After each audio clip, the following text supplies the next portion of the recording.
এবার সুন্দর সোয়াবিনের পকোড়া দারুণ লাগবে এরকম সসে ভিজিয়ে বাড়িতে করে খান। দেখুন কিভাবে করবেন।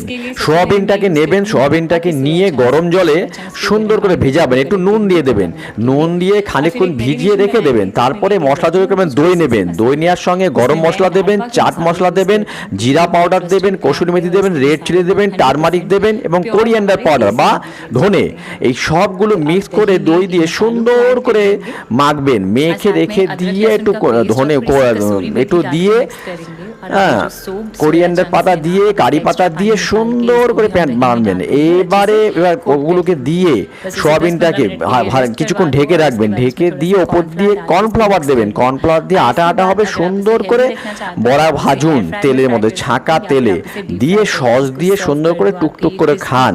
সন্ধেবেলায় দারুণ হবে খাওয়াটা এবং বাচ্চাদেরও দারুণ মুখরোচক হবে।